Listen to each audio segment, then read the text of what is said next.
आज के इस वीडियो के अंदर मैं इन सभी संख्याओं की हेल्प से आपको समझाने वाला हूँ कि इन संख्याओं को देखते ही तुम कैसे बता दोगे कि इनका वर्गमूल क्या होने वाला है। लेकिन इन चारों संख्याओं का वर्गमूल ज्ञात करने से पहले मैं आपको तीन इम्पोर्टेंट पॉइंट आपको सबसे पहले समझाऊंगा। वो इम्पोर्टेंट पॉइंट अगर आपने दिमाग में सेट कर लिए तो आप किसी भी संख्या को देखते ही बता दोगे कि उसका वर्गमूल क्या आएगा। तो सबसे पहले हम वो तीन इम्पोर्टेंट पॉइंट समझेंगे, उसके बाद इन सभी संख्याओं की हेल्प से अपन वर्गमूल कैसे निकालेंगे वो सीखेंगे।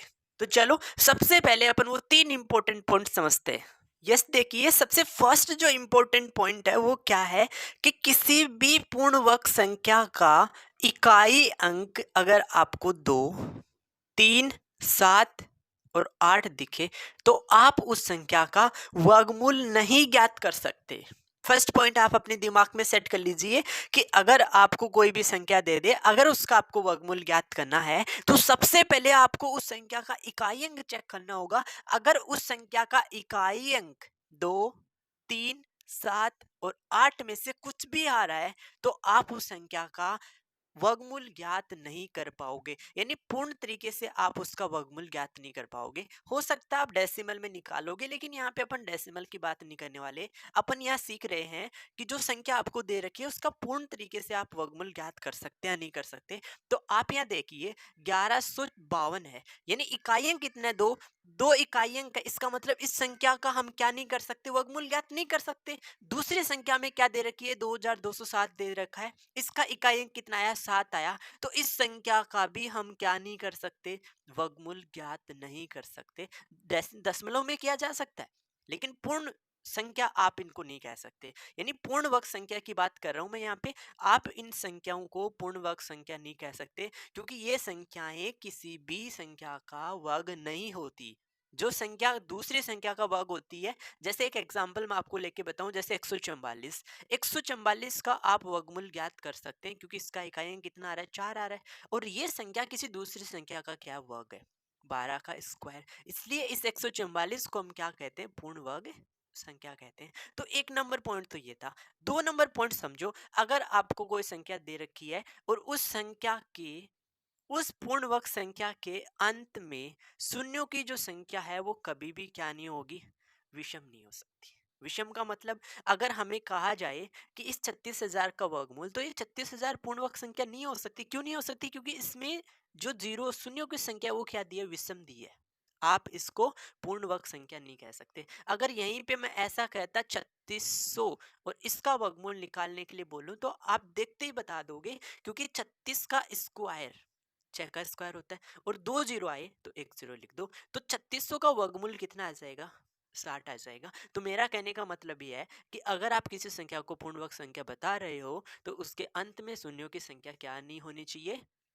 विषम नहीं होनी चाहिए। तो आपको ये दो पॉइंट समझ में आ गया। अब तीसरा पॉइंट जो आपके लिए बहुत ज्यादा इंपॉर्टेंट होगा, इस पॉइंट को आप समझ गए तो आप किसी भी संख्या का वर्गमूल देखते ही बता दोगे। तो चलो समझो थर्ड पॉइंट क्या है। अब आप समझिए कि आपको पता है कि 1 से 10 तक के वर्ग क्या होते हैं, और उन वर्ग के इकाई अंक को हमें क्या करना पड़ेगा? ध्यान में रखना पड़ेगा। देखो, 1 का वर्ग करोगे 1 आता है, इकाई अंक 1 आया। 9 का वर्ग करोगे तो इकाई अंक 1 आया, यानी 9 का वर्ग 81 होता है, इकाई अंक कितना आया? 1 आया। यानी आप ये चीज समझो कि इकाई अंक 1 आपको कब मिलेगा? जब आप 1 का वर्ग करते हैं और किसका वर्ग करते हैं? 9 का वर्ग करते हैं। राइट। सेकेंड चीज, जब 2 का वर्ग करते हैं तो 4 मिलता है, 8 का वर्ग करते हैं तो 64 मिलता है। तो आपको इकाई अंक 4 कब मिला? जब आपने 2 का वर्ग किया और 8 का वर्ग किया। ये चीज हम समझ गए। फिर 3 का वर्ग कितना होता है? 9 होता है। 7 का वर्ग कितना होता है? 49 होता है। तो आपको इकाई अंक 9 कब मिला? जब आपने 3 और 7 का वर्ग किया। फिर 4 का वर्ग कितना होता है? 16। 6 का वर्ग 36 होता है। तो इन दोनों में आपको इकाई अंक कितना मिल रहा है? 6 मिल रहा है। और 6 इकाई अंक कब मिल रहा है? जब 4 का वर्ग करोगे और किसका वर्ग करोगे? 6 का वर्ग करोगे। और एक लास्ट, आपको इकाई अंक 5 ओनली किसके वर्ग में मिलेगा? 5 के वर्ग में मिलेगा।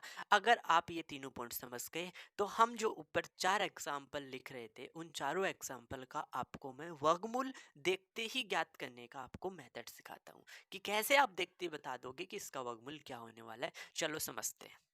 यस, अब देखो, एक संख्या हमें क्या दे रखी है? 1156 दे रखा है। तो सबसे पहले आपको देखना पड़ेगा कि इसका इकाई अंक कितना है? 6। 6 किसके वर्ग में मिलेगा? आप 4 का वर्ग करेंगे तो भी इकाई अंक 6 मिलता है, और 6 का वर्ग करोगे तो भी इकाई अंक 6 मिलता है। अभी मैं आपको बता के लाया हूँ। ओके, 4 का वर्ग करने पे 16, इकाई अंक 6 मिला। 6 का वर्ग करने पे 36, इकाई अंक हमें 6 मिला। यानी कि इकाई अंक जो इसका वर्गमूल का वो 4 भी हो सकता है और 6 भी हो सकता है। इसके बाद क्या करना है? हमें इस एक अंक के साथ ये दूसरा अंक हटा देना है। तो हमारे पास संख्या कितनी बची? 11 बची। इस 11 से जस्ट छोटी संख्या, 11 से जस्ट छोटी पूर्णवर्ग संख्या, 11 से जस्ट छोटी पूर्णवर्ग संख्या 9 होती है, जो किसका वर्ग होती है? 3 का वर्ग होती है। जस्ट छोटी पूर्णवर्ग संख्या देखनी होगी। यहाँ जो संख्या बचेगी उससे जस्ट छोटी पूर्णवर्ग संख्या 9 आ रही है। 9 3 का वर्ग होता है, तो आप यहाँ पे 3 लिख दीजिए। अब यहाँ पे 3 लिख दीजिए। इसका मतलब इसका आंसर या तो 34 होगा या 36 होगा। अब हमें एक ऑप्शन यहाँ से हटाना होगा। तो यहाँ पे जो अंक आया 3, इसके एक ज्यादा से गुना कर दो, 4 से गुना कर दो, और 4 को 3 से गुना करोगे तो इस 12 से चेक कीजिए कि ये संख्या छोटी है या बड़ी। तो 12 से ये संख्या छोटी है तो हमारा आंसर छोटा होगा, बड़ा आंसर हमारा क्या हो जाएगा?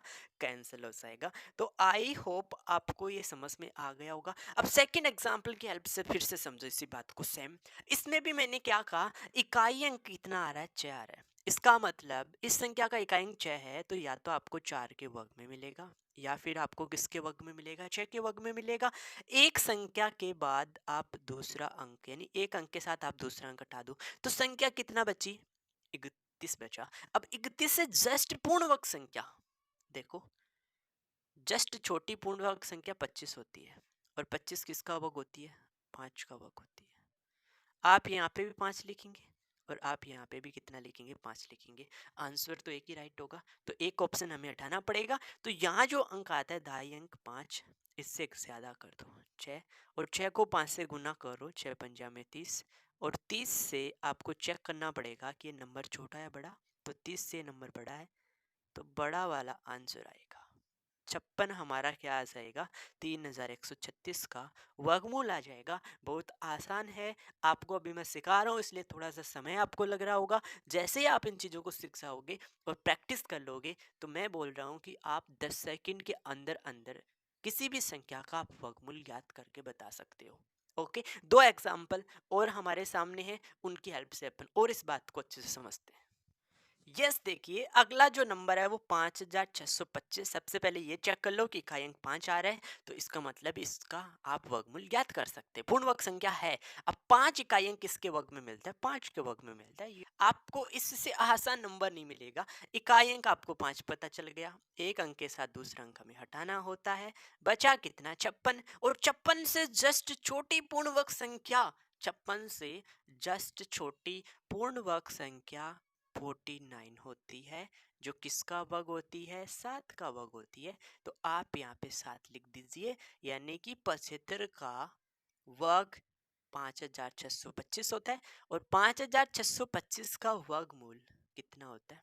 75 होता है। यही हमारा क्या आ जाएगा? आंसर। तो हमने देखते ही बता दिया कि इसका आंसर कितना आ रहा है। अब देखो एक लास्ट एग्जांपल 13924। इसका हमें क्या करना है? वर्गमूल ज्ञात करके बताना है। तो इकाई अंक 4 आ रहा है, ये पूर्णवर्ग संख्या है। इकाई अंक 4 को देख के पता चला कि 2 का वर्ग हो सकता है, या 8 के वर्ग में भी इकाई अंक कितना आता है? 4 आता है। अब एक अंक के साथ आपको क्या करना है? दूसरा अंक हटाना है। अब बचा नंबर तुम्हारे पास 139। अब 139 से जस्ट छोटी पूर्ण वर्ग संख्या देखो, अगर आप 144 देखते हो तो वो तो इससे बड़ी है। ये पूर्ण वर्ग संख्या थी लेकिन इससे बड़ी थी, तो जस्ट हमें छोटी देखनी है तो 121 देखेंगे। और 121 किसका वर्ग होता है? 11 का वर्ग होती है। यानी आपको यहाँ पे भी 11 लिखना पड़ेगा और यहाँ पे भी आपको क्या करना पड़ेगा? 11 लिखना पड़ेगा। लेकिन ऑप्शन तो एक ही राइट होगा, या तो 112 या फिर 118। तो हम क्या करेंगे, यहाँ जो दाई पे आता है 11, यहाँ जो नंबर आता है उसको आप इसके एक ज़्यादा से गुना करते हैं। 11 को किससे गुना करेंगे, 12 से, तो क्या आएगा, 2, 2 और 1 3 और 1 132 आ जाएगा। और 132 से ये नंबर क्या है, ज़्यादा है। 132 से नंबर ज़्यादा है तो 118 क्या होगा, इसका वर्गमूल होगा 112, नहीं आ पाएगा। तो आई होप आज का वीडियो आपको बहुत अच्छे से समझ में आ गया होगा। अगर आपको इस वीडियो में समझाई गई एक एक चीज़ आपको समझ में आई तो आप इस वीडियो को लाइक ज़रूर करना, और चैनल पे अगर आप पहली बार विजिट कर रहे हैं तो चैनल को आप ज़रूर सब्सक्राइब कर लेना। Okay, thank you for watching.